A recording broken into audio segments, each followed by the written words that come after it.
right.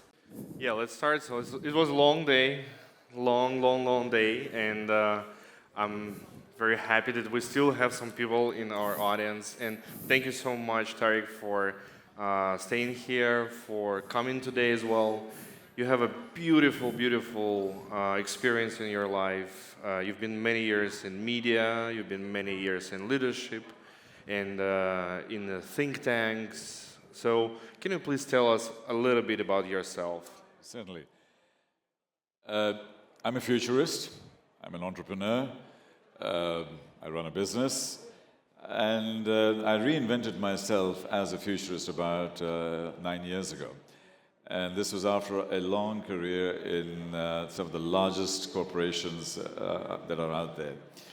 One of the things that I built while I was doing this was also to become more and more human. I like the business side, but I think the human side is also critical, which is some of the things we will discuss today. And I run my business all over the world, in an advisory and consulting role, in media and learning and development.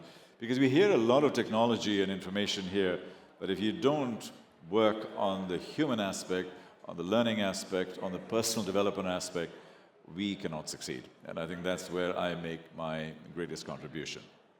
Right, and I think it's also interesting part of your journey, which we were just discussing, that you have interviewed more than 1,000 people. I have about 1,500 of those. I have done over 500 keynotes everywhere from United Nations to parliaments to banks to institutions. I've spoken at this venue at least 5 or 6 times.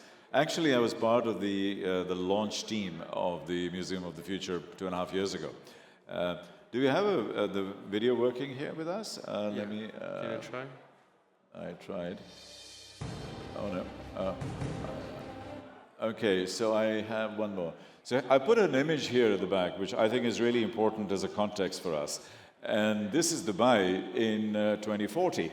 And as you can see, all of the things that are out there, you've got the drones, you've got the smart cities, and a lot of the things that we're talking about there, what we will talk about is really up there. So I wanted this beautiful visual context for you, because you are in this beautiful city. And to introduce myself, I actually have a short 30-second video. With your permission, I'll play that. Of course. And then you will see the kind of stuff that I get up to. So, and some of them are actually in here. I've authored a book. It's called Voices of the Future. That's what I do here. I get people dancing. And then this is actually at the museum here. This event with Harvard is in this room. And as I speak all over the world, I actually end up connecting with you. And I will be talking to all of you as we progress. So, the other thing you will see here is it's not just finance. And I speak in the oil sector, but with a connection of AI, technology, and all of that all the way through. And last but not the least, to take all of this and bring it into humanity, into caring, and with people. I do a lot of work with kids and students, and I want to take all my learning and technology into this part of the world. So this is what I do. This is who I am. So I thought it would be easier for you to be able to understand that. Great.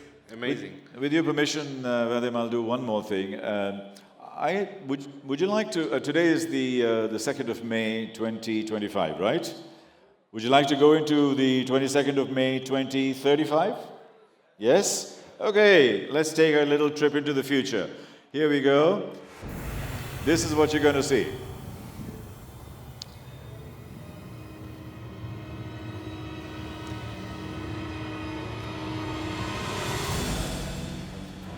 This is already happening, and this is fundamentally going to change stuff. This is very cool because there's so many different people here. We can cross-fertilize on language. Very important for us. Our superpowers can be brought in. A little bit enthusiastic here.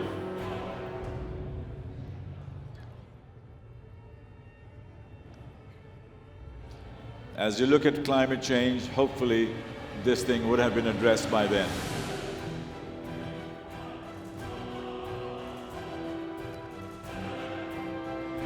medical science will completely change, and we'll talk about that in terms of longevity, healthcare, etc.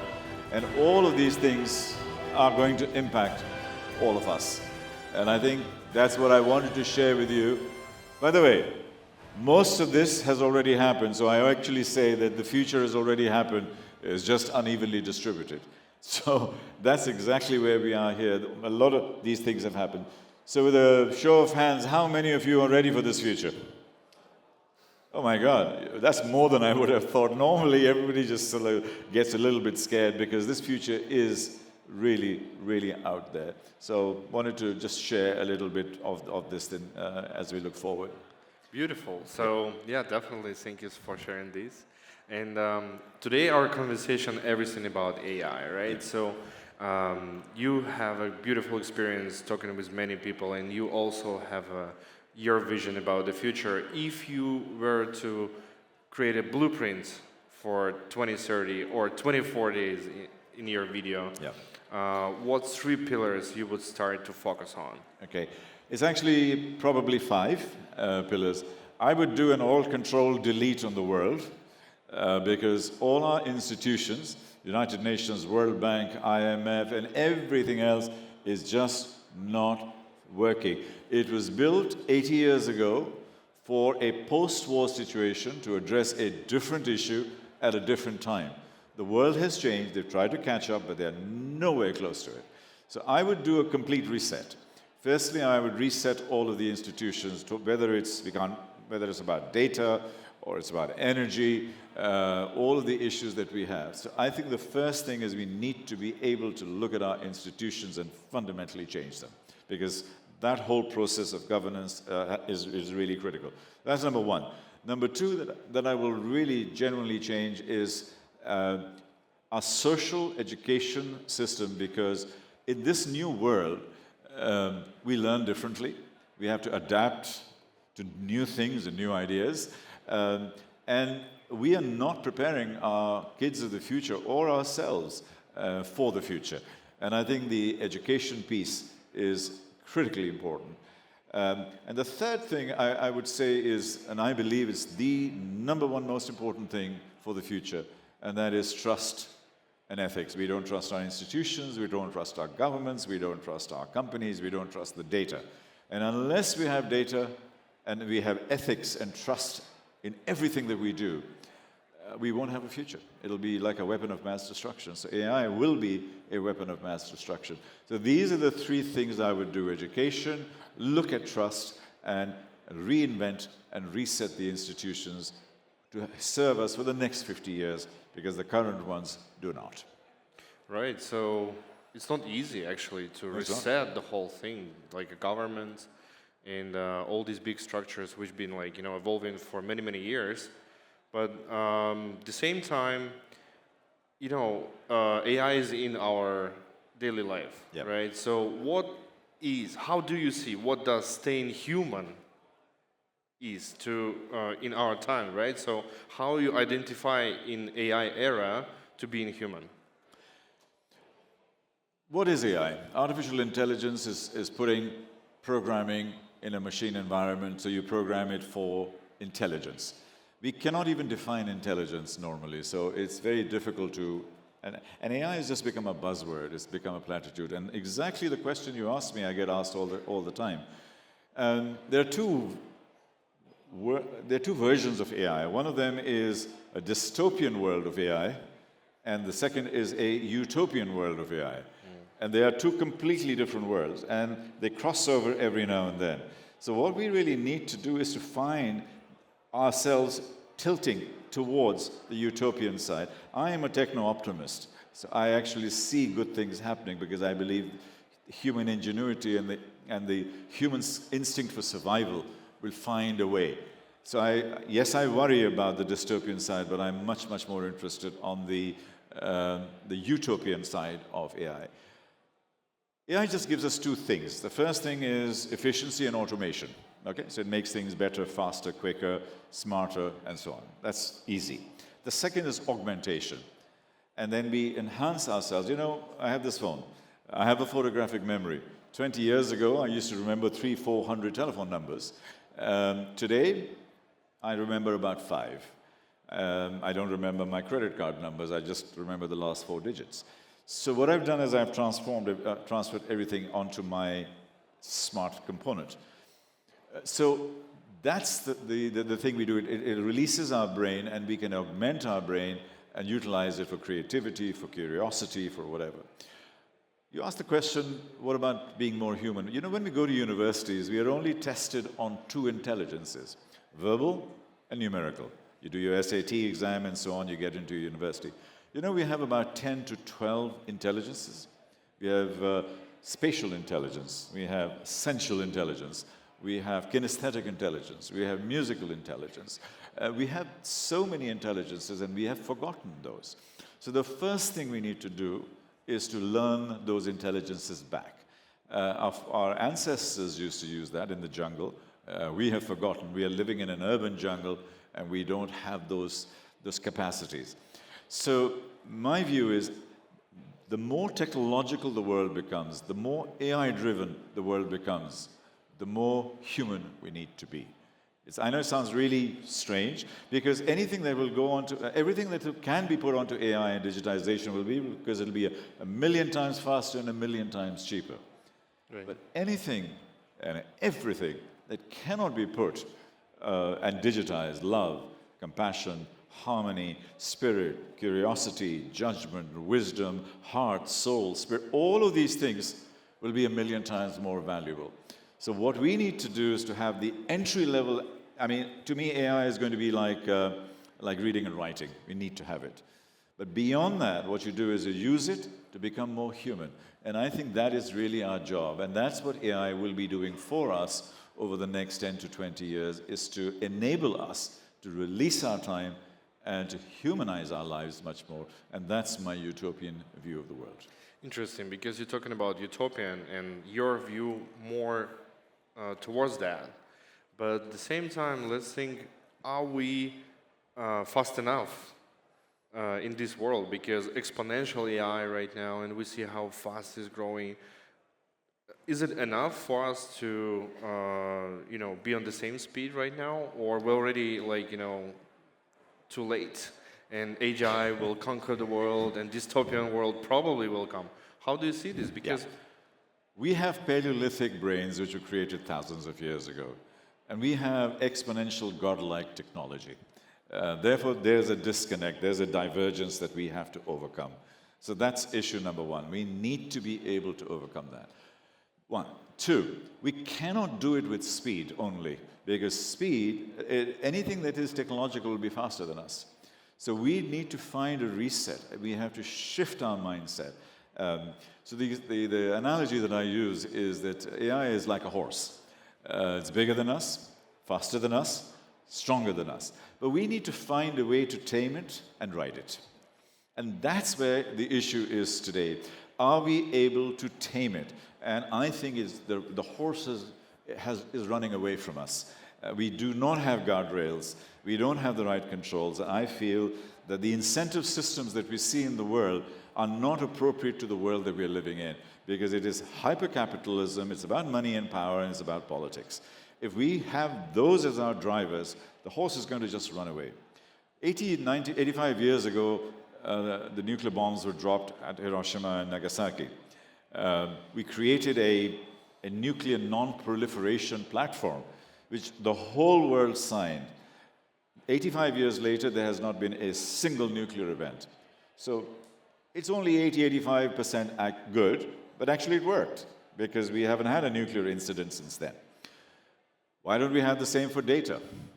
We absolutely and desperately need that. Why don't we have something similar for AI, which is data is the juice that goes into AI?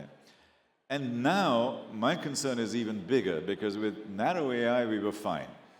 But now with artificial general intelligence going into superintelligence, it's becoming very, very scary, because whoever reaches that superintelligence stage first owns the world.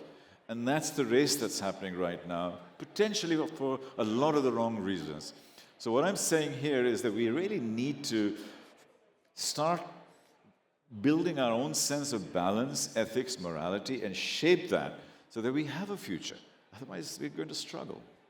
Definitely. And if I can add my 2 cents on that, in one of the podcasts from Elon Musk, because he's also one of the big supporters for AI, and he's been one of the earliest investors for OpenAI Yeah. and Grok.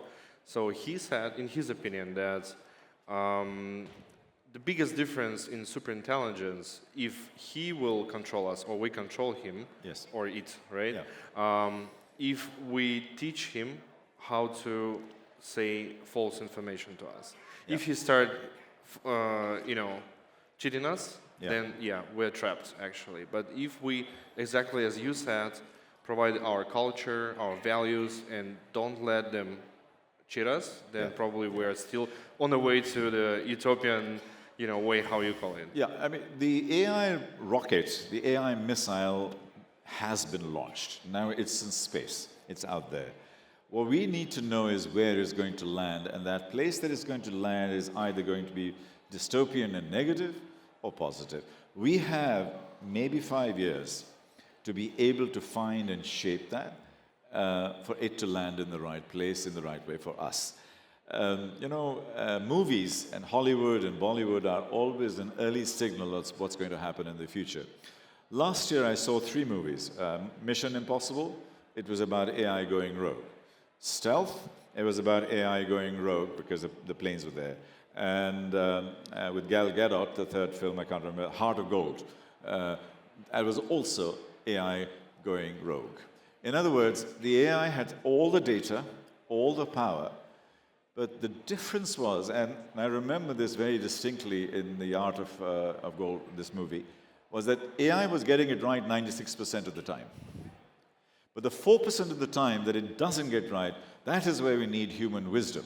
That is where we need context. That is where we need balance. That is where we need humanity, morality, all of that. Because one of the actual events there was that this AI was going to drop a bomb, and then a nuclear bomb in this place to wipe it out, and suddenly they realized there were 500,000 people in there, and there were lots of kids in there. So the AI was making a decision. It was really target-driven, while the human captain of a second plane was basically saying, don't do it. I said, no, this is my function, this is my job. So because AI doesn't have conscience, doesn't have mindfulness, doesn't have that context, I think we humans need to be able to control that. And that decision not to bomb those 500 kids had to be made by a human being, because AI couldn't. Because AI is stupid. AI doesn't have the sense. Now, AGI may be slightly better, but I don't think so. Humanoid robots is the next big thing. Humanoid robot armies are already being created by companies like Palantir and so on. There'll be millions of robots fighting. So robots will be fighting robots. And it's not a good world to be in. But the plus side of human robots is that and the assessment is that by 2040, there will be 10 billion humanoid robots. They'll be serving us at home, in our fields, in our environments, and so on. So we'll have a lot of ability to be able to have more productivity, better economy, more free time. Moses didn't come down with the 11th commandment and said that we have to work 40, 50 hours a week and 8 hours a day, 9 hours a day. We've created that in Victorian time and in the Industrial Revolution. Now I think we are in the intelligence and the AI revolution, where maybe we'll only work 2 days a week. The humanoid robot is going to do all the work for us, and our work will enhance. The problem is that we may have disparity. A few people, the 5, 10, 20% of the people that are here, will be doing fine. But the people, the bottom 20%, will really struggle. And that's where we need solutions like universal basic income. Because robots are almost for free, and AI will be delivered, and we will be able to democratize a lot of the things in our lives, we should be able to look after. So the phrase that I use is, when we look at AI in the future, it's 2 things. We need to care. Care means be careful. Care means cybersecurity. Care means guardrails. Care means security and data authenticity and so on. But caring is the other. So it's care and caring. You need both. So I think the way we shape our AI in the future is to care and be caring. Otherwise, there'll be 20% of the people that will be struggling, and that causes disparity, revolution, heartbreak, etc., etc. So that's one of the areas that I wanted to mention. Very interesting. So, finalizing our conversation about that, I would like to speak much longer, but yeah, we're still limited in our format here. We're definitely in the edge of AI revolution, and it's already happening. And in these particular moments, I think a lot of people, looking at this with enthusiasm. I can use it as a tool. I can make a lot of things like you just mentioned, like make our life better.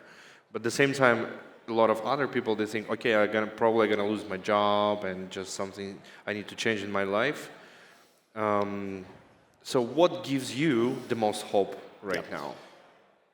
Many things. You know that 80% of the jobs that will exist in 2030 haven't been born today. And we are just really not organizing ourselves for that. So we need to be addressing that. And as I go and speak to hundreds of boards and people, by the way, you guys familiar with something called FOMO, fear of missing out? I've actually created a new acronym, and that's FOBO. It's fear of becoming obsolete. FOBO. Everybody who's north of 40 is struggling from FOBO. They're really saying like, am I going to be obsolete? So after my meetings, I'm outside and they all come and quietly ask me because they can't do it publicly, they're ego-driven and so on. They said, dude, can you guide me? Can you mentor me? Can you coach me through this process? Because I think I'm 45 years old and I don't think I can survive this because the young, smart people. And by the way, I understand them because I feel forward when I see the quality of intellect in this room, technological intellect, of the people who come in, because you guys are living in a different universe. Sometimes I really feel vulnerable and struggle. So I understand that fear. So we will overcome that, but I think we need to reskill ourselves. The last comment I want to make on that is that I think people talk about change. Change is now irrelevant. Change is too slow. Transformation is slightly better. Reinvention is what we now need to do. So as we look into the world of AI, we need to reinvent ourselves. Why? Because the question I've been asked regularly is, will AI replace human beings? So an open question to you. Do you think AI will replace human beings? No. AI won't replace human beings, but human beings using AI will replace human beings. So therefore, you need to be able to learn AI. But that's only half the answer. The other half of the answer is that when AI comes in, it not only enhances and augments the task, sometimes it changes the framework in which you're working, the architecture in which you're working. So if you were 25, 30 years ago, if you were a typist and a stenographer, all you needed was speed and accuracy because you didn't want to make mistakes. Then came word processing. Now all of us use the typewriter. So the person, she could be as good as she could be with AI and everything else. The system had changed. The structure and the framework had changed. Therefore, just doing AI is not enough. You need to reframe and ask that question differently. How is the world around me changing where I can use AI? What are the tasks that are changing? And what is the logic of my business? And is that changing? And that is where I apply my knowledge of AI. So AI it's just not a simple binary thing. You need to look at that framework of thinking. So my view is that I think we are learning this thing very quickly. And the young people that are coming through are quite creative and they're doing this quite well. And I'm very optimistic that the human ingenuity, the human instinct for survival is going to see us through. I remember the good old days of COVID, in the early days of COVID. I was feeling very despondent, but guess what? We came out much stronger. The world wars that happened, when they happened, we came out stronger. After every crisis, human beings come out stronger. And I think that is sort of where we are. But we need to hit a wall somewhere. I thought COVID was the wall. It wasn't. We are just running away in all the sort of directions now. I think we need to find a way to bring it all back. And then literally just, as we started, is to go back into our humanity, to go back into the space that we are in. So let me just end with something here. This is a report that we did. These are some of the future revolutions that are taking place in the world today. So these are the kind of things that you need to be looking at. I'm just finishing off with this. These are the kind of opportunities and stuff that are there. In every single space and industry, we have opportunities and so on. And what is happening is that all of these technologies are coming in, converging, getting cooked, which is what we're doing here, and then diverging.